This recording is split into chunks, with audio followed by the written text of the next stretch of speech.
Jumlahnya yang sudah kita lakukan itu sekitar 5.500-an lah Pak Imam. 5.500 Ya. anak bang? Macam-macam ya. Macam-macam, istilahnya. Ada yang keluarga, ada yang macam-macam, ada yang santri, macam-macam gitu. Tapi ada yang cewek katanya ya? Oh. Sebenarnya kalau peminatnya justru lebih banyak cewek. Itu kenapa? Cewek kok bisa sampai pasang tato itu apa pengakuan mereka?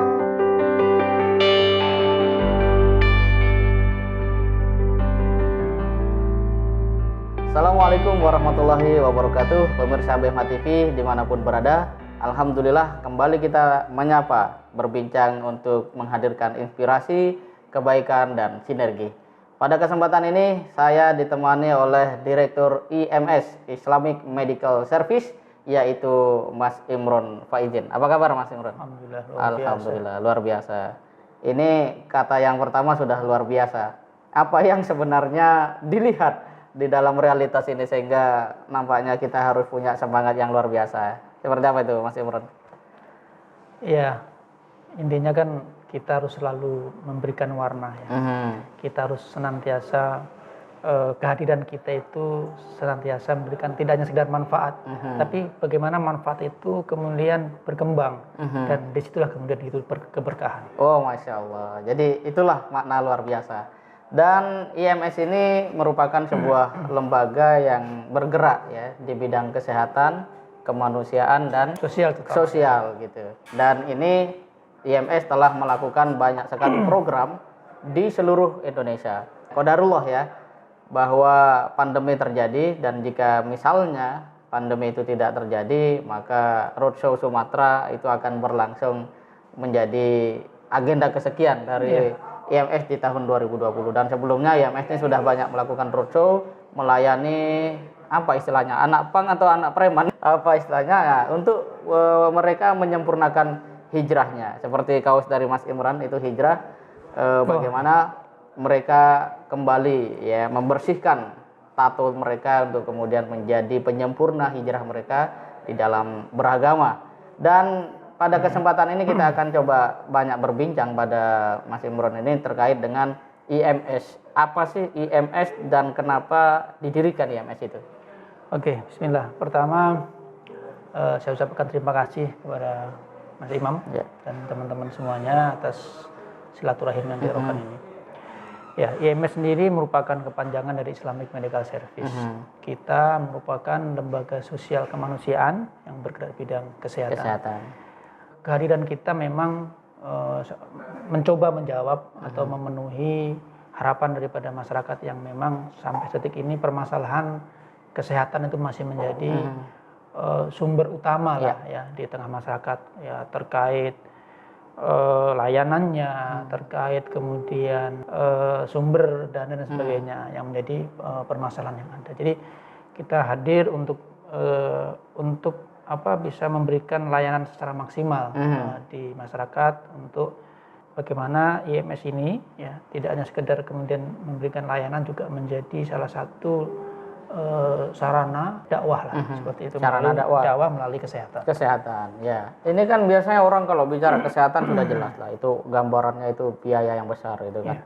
Jangankan untuk mendirikan atau bergerak di bidang itu, mau berobat saja ya itu orang melihat wah ini biayanya besar. Nah, apa yang membuat teman-teman di IMS waktu itu berani gitu? Istilahnya kalau dikonversi dalam teori manajemen, modalnya berapa sih bikin IMS itu? Kok kemudian IMS bisa berdiri, eksis, dan sampai sekarang terus memberikan manfaat itu? Iya, sebenarnya pertama memang ada kemauan yang kuat ya, dan kemudian didukung, dan terutama sekali kami merasakan kehadiran kami sampai IMS itu diakui oleh lembaga melalui SK Menkumham itu 2008 ya. 2008. Agustus 2008. Aktifnya kalau aktif geraknya sejak sebelumnya sudah semenjak 2004 sebenarnya. 2004. Artinya 4 tahun waktu aktif baru kemudian legal secara ini ya. Nah, kemudian kami merasakan bahwa lagi-lagi memang terkait betul yang disampaikan, kalau uang ataupun modal kita nggak ada sama sekali. Just yang kita punya itu semuanya adalah titipan orang juga ya. Artinya bukan dari perorangan dari kita maupun dari lembaga untuk kemudian menghadirkan ini lo uang bangun, enggak gitu ya. Jadi titipan dari orang.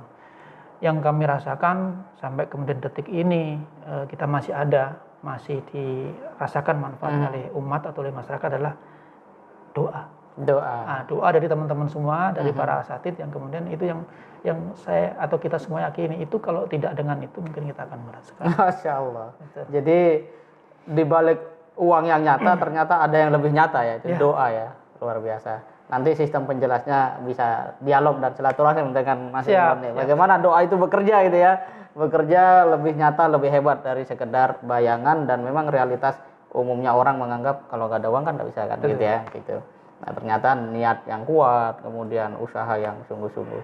Nah dalam perjalanannya ini IMS mendapat SK legal Kemenkumham 2008 begitu.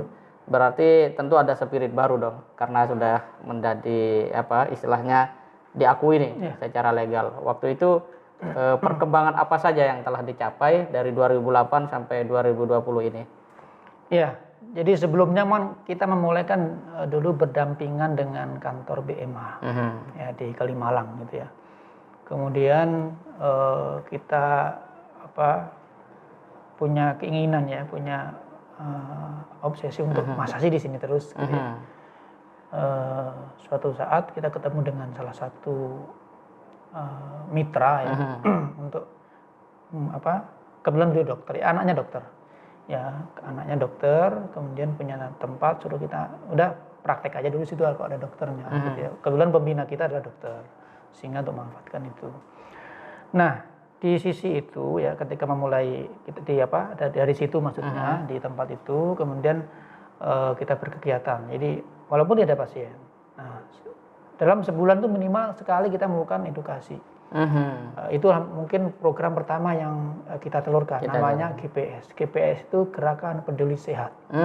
Di sana ada layanan kesehatan cuma-cuma kepada masyarakat di pinggiran pada waktu itu. Kemudian kedua ada penyuluhan, ada edukasi kepada masyarakat terkait bagaimana hidup sehat itu seperti apa, bagaimana kemudian ketika menemukan permasalahan suatu penyakit itu bagaimana menyikapinya. Kemudian dari situ orang melihat aktivitas kita gitu. IMS begitu ya gitu ya. 1 tahun kemudian kalau tidak salah waktu tepatnya 2009 itu ada orang mewakafkan tanah. Tepatnya di Perumpung di Jatinegara di Cipinang Besar Utara di kelurahannya. Nah, di sana kemudian 2010 kita bangun. Itu kurang lebih sekitar 150 meter. Wah, jadi sekarang sudah punya kantor sendiri. Punya. Wah, jadi, kalau ada yang mau butuh IMS tinggal ke sana bisa ya? Bisa. Jadi di sana itu ada 2 lantai, ya satu itu untuk layanan kesehatan, di atas itu buat koordinasi tim. Ini untuk membahas program-program secara nasional dan lebih besar lagi. Masya Allah. Seperti itu. Semoga IMS bisa semakin besar kiprahnya dan dirasakan manfaatnya oleh masyarakat. Ada yang menarik tadi, 2008 pindah. Ada semangat hijrah ya. Semangat hijrah. Kemudian ada kata dokter. Nah ini kan medical service, berarti IMS berapa dokternya sekarang nih? Artinya kalau dalam setiap layanan kesehatan kepada masyarakat tentu melibatkan dokter kan? Nah apakah dokter itu adalah orang IMS atau dia bersifat sukarelawan atau seperti apa? Dan kalau misalnya ada dokter-dokter lain, oke deh aku tertarik sama IMS, aku pengen join gabung, nah, seperti apa? Ya. Kita ada dokter tetap kita ada. Karena kan untuk di Jakarta kita sudah punya 2 klinik memang. Ya, alhamdulillah kurang lebih 2 bulan lalu kita sudah soft opening. Karena pandemi ya.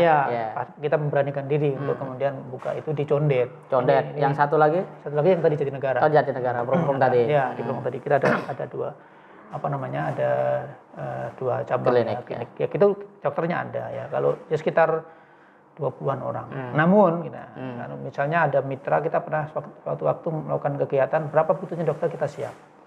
Ya sampai waktu itu 100 dalam waktu yang bersamaan kita ada. Dan insya Allah sih dalam waktu dekat kita akan membuat komunitas baru nanti. Komunitas dokter relawan Indonesia. Wah, luar biasa. Oke, satu yang menarik juga untuk kemudian digali lebih dalam adalah sebelum kita masuk ke program hijrah ya. Apa kesan dokter-dokter yang selama ini udah join sama IMS? Kan saya lihat mereka juga turun ke gempa bumi di Palu ya kan, di Lombok. Apa kesan mereka? Adakah sesuatu pencerahan yang dokter itu juga peroleh gitu? Iya, yang jelas teman-teman dokter ini kan juga butuh aktualisasi lebih gitu ya. Artinya Kebanyakan yang mungkin kita semua lihat, dokter itu hanya duduk dalam suatu ruangan, kemudian pasien terima datang, pasien. Ya kebanyakan ya, Ya. dia ke rumah tempat dia praktek, ya tentukan di klinik, dari rumah sakit dia hanya itu saja. Kemudian kami hadir gitu ya, memberikan solusi juga untuk ayo apa istilahnya rekreasi lah, tapi kita memberikan manfaat tanpa kemudian keluar dari apa pakemnya kita gitu ya. Sehingga dokter itu yang beberapa kali saya diskusi itu bahwa dia mendapatkan sesuatu yang beda lah dengan IMS ini. Jadi bisa tetap memberikan layanan kesehatan, mengobati, memberikan edukasi di berbagai macam tempat. Kadang ke pedalaman, kemudian tempat bencana, kemudian di masjid, di mana aja, tidak terfokus di satu ruangan. Itu yang kemudian mereka mendapatkan pengalaman yang mungkin baru ya. Tidak belum pernah mungkin mereka dapatkan. Sebagian besar ketika ngobrol itu belum pernah mendapatkan. Ya. Apalagi kalau sampai ke Mentawai itu. Ya. Nah, perjalanannya aja sudah menantang mental itu. Kemana Halmahera Timur kita sampai Halmahera Timur dengan dokter itu kan luar biasa. Luar biasa. Jadi para dokter dalam konteks ini juga melalui IMS memiliki sebuah pengalaman baru ya. Memiliki kekayaan hidup yang baru. Nah, dalam perjalanannya kemudian IMS punya program Hapus Tato. Kemudian Hapus Tato dikemas menjadi semangat hijrah ya. Sekarang kalau nggak salah istilahnya sahabat sobat. Nah ini mungkin masyarakat bertanya, kok namanya medical service, tapi yang dilayani anak-anak tatoan itu kan anak-anak apa istilahnya ya? Pang. Di mana relevansinya dan apa yang melatar belakangi kenapa kemudian IMS memberi layanan tersebut? Iya. Jadi pertama awalnya memang kita tidak mau atau program yang kita telurkan atau kita hadirkan ke masyarakat ini tetap tidak jauh dari kesehatan gitu ya. Nah, walaupun memang dari sisi lain IMS ini juga ada di aktenya ataupun secara legal aspeknya itu untuk program kemanusiaan juga silakan gitu ya. Nah, melalui program Hapus Tato ini, salah satu ini program yang memang baru sekitar 2,5 tahun lah berjalan ini. Ya, melalui program ini kita juga memberikan satu solusi yang memang dibutuhkan oleh masyarakat dengan Hapus Tato ya. Kalau Hapus Tato kan masih berhubungan dengan kesehatan. Terus ternyata permasalahan di teman-teman itu yang kita tunggu. Jadi jumlahnya yang sudah kita lakukan itu sekitar 5.500-an lah Pak. 5.500 ya. Anak Bang? Macam-macam. Ada yang keluarga, ada yang macam-macam, ada yang santri macam-macam gitu. Tapi juga ada yang cewek katanya ya? Banyak. Sebenarnya kalau peminatnya justru lebih banyak cewek. Dari beberapa lokasi itu yang mendaftar itu persentasenya lebih banyak cewek sebenarnya. Itu kenapa? Cewek kok bisa sampai pasang tato itu apa pengakuan mereka? Ya kalau kita ambil rata-rata sih sebagian mau cewek mau laki sih karena ketidaktahuan, karena pergaulan, karena emang ajakan ya. Nah itu yang latar belakang mereka. Jadi salah pergaulan tuh memang betul-betul ada ya? Ada. Dan itu sangat berat, menjadi beban berat bagi mereka yang kemudian sadar bahwa itu keliru gitu. Keliru betul. Nah, kemudian dari situ kita menemukan banyak permasalahan sosial di masyarakat, gitu ya, terkait mereka dengan keluarga. Jadi ketika kita melakukan kegiatan roadshow itu, saya menyempatkan diri untuk diskusi dengan mereka. Kenapa sih mau hapus tato? Dulu kenapa sih membuat sih? Kemudian bagaimana keluar nama? Ceritalah semuanya teman-teman itu. Jadi, nah disitulah permasalahan yang kemudian terjadi di masyarakat. Jadi hapus tato itu penting bagi mereka. Walaupun memang dari sisi ulama kita berpendapat ada yang tidak usah, ada yang harus, ada yang silahkan macam-macam. Tapi kan kita selaku lembaga kesehatan memberikan fasilitas itu karena kalau di luaran sana kan nggak akan terjangkau lah. Tapi peluangnya memang bisakah dibersihkan itu? Bisa, sangat bisa. Seperti semula. Soal waktu dan biaya. Betul. Jadi memang waktu waktu dan biaya. Karena kalau tato itu kan membuatnya itu mudah murah, menghapusnya itu susah mahal. Nah, situ. Dan kembali yang tadi, yang kenapa kok kita ke sana ya larinya, kemudian kok mau yang lain. Itu tadi kita karena sudah nyemplung gitu ya ceritanya. Kemudian ini fenomena yang terjadi di masyarakat gitu loh. Kemudian kalau kita udah kita hapus tato aja nggak tahu serah yang lain gitu loh. Kita kan merasa gimana ya, kok nggak tepat rasanya karena kita seperti tadi sampaikan di atas bahwa IMS hadir memberikan layanan kesehatan, bahwa IMS ini sebagai lembaga kesehatan menjadi sarana dakwah tadi. Kemudian kami berpikir di sini kemudian dakwah kita gitu ya, untuk kemudian menggali apa yang mereka butuhkan. Karena kalau hanya sekedar hapus tato, kemudian setelah itu tidak ada pembinaan secara yang baik, godaan untuk kembali ke masa lalu itu luar biasa. Karena memang komunitas itu sangat menentukan. Betul, Ya. betul. Jadi kalau dipandang secara semangat hijrah sih sebenarnya IMS itu sudah kerja luar biasa, lahir dan batin. Karena tidak sekedar memberi layanan kesehatan secara fisik, medis ya, tapi juga batin, karena mereka yang kena tato ini kan kalau bersih kan enak mereka pikirannya juga kan, jadi lega, sehingga ya kemauan untuk berbuat kriminal lagi, kumpul-kumpul kurang tepat itu juga akan mereka hindari. Nah yang terakhir nih Mas Imron, kabarnya sudah 5.500.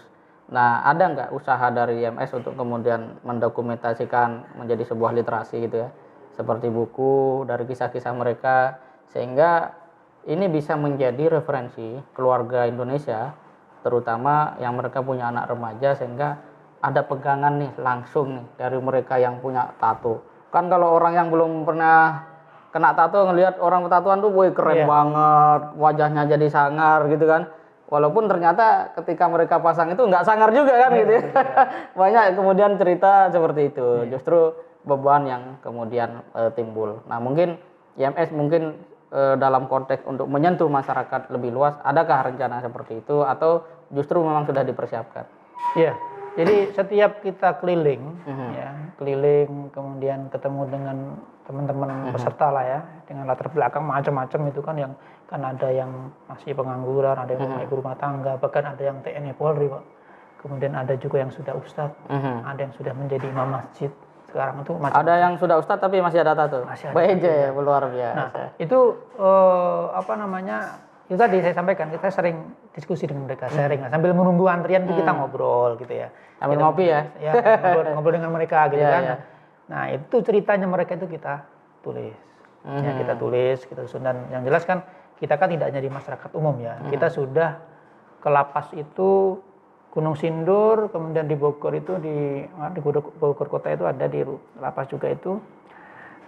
Kemudian ada 2 lapas di Bogor, kemudian di Lampung, di Surabaya, di Semarang, Gedung Pane, kemudian yang cukup sering kita datangi justru di Nusa Kambangan. Jadi itu kan peserta ya. Jadi cerita apa namanya, dari mereka itu kan banyak sekali perjalanan hidup ya, dari bagaimana kenapa dulu membuat tato, kemudian bagaimana apa proses perjalanan hidupnya dengan kenakalannya waktu itu, kemudian proses kehijrahannya. Sudah kita susun. Alhamdulillah. Ya, insya Allah kita akan dalam waktu dekat lah kita bisa, mudah-mudahan, harusnya sih kemarin, cuman terkendala beberapa hal gitu ya. Maunya kita sih ada launching ya, launching buku itu ya, ada buku, dan kemudian kita akan ada launching beberapa hal yang lain gitu ya, yang berkaitan dengan apa namanya layanan ataupun berkaitan dengan program yang akan kita lakukan. Jadi luar biasa, ternyata sudah disiapkan dan itu akan menjadi semacam guidance untuk para orang tua, memberikan edukasi pada putra-putrinya agar tidak terjebak atau terjerembab pada pergaulan yang salah. Tapi saya tadi mau mengakhiri cuma dengar kata Nusa Kambangan. Nah ini penting untuk kemudian pemirsa BMH TV ketahui.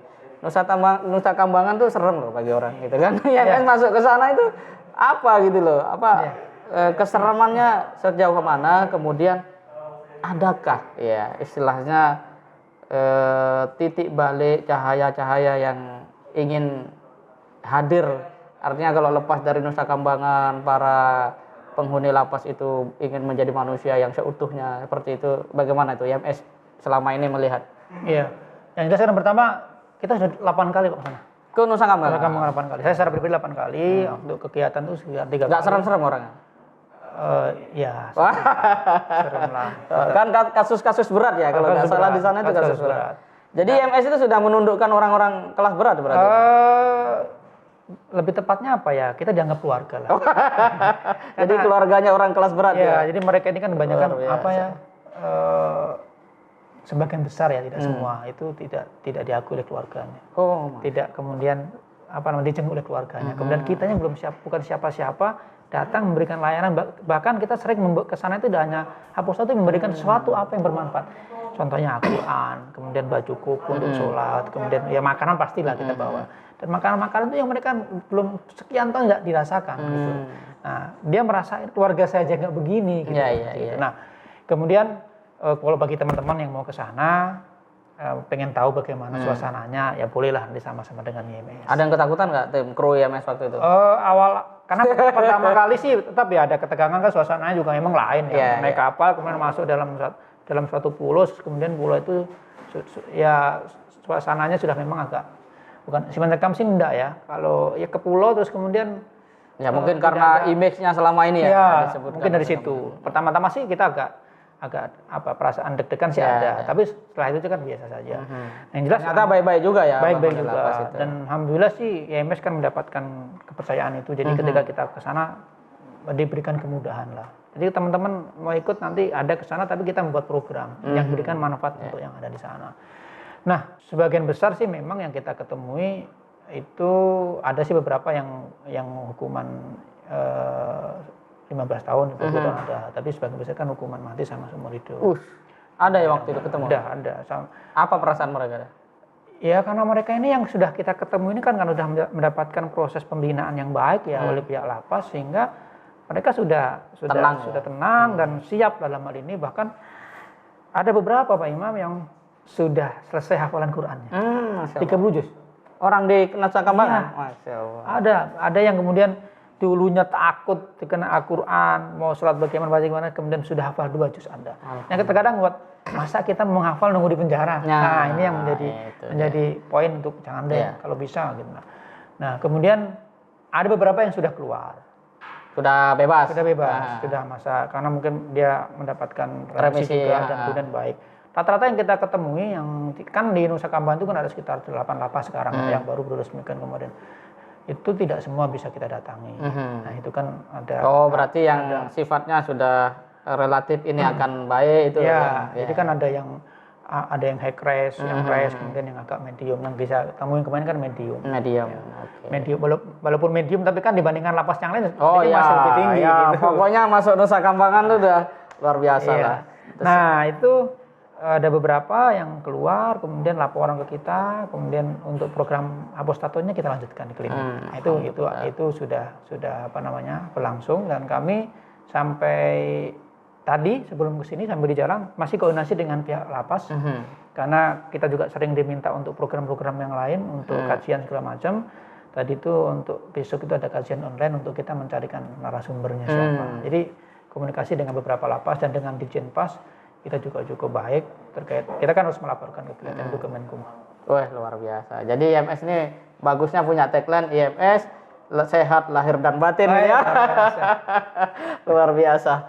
Baik pemirsa BMH TV yang berbahagia, demikian tadi bincang kita dengan Mas Imron, Direktur IMS, dan beberapa poin kita peroleh bahwa pertama dalam kehidupan ini jadilah manusia yang luar biasa. Bukan menjadi Superman atau Ultraman gitu ya, atau apalah istilahnya, tapi bagaimana kita bisa menjadi manusia yang menghadirkan manfaat. Setiap nafas kita, setiap langkah kita, upayakan itu menjadi sebuah jejak-jejak kebermanfaatan. Dan IMS membuktikan itu, bahwa yang paling nyata dalam kehidupan ini adalah doa.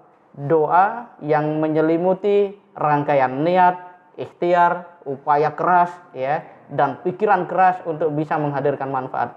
Tidak ada uang sebenarnya bukan masalah utama, tapi tidak ada niat, inilah yang persoalan.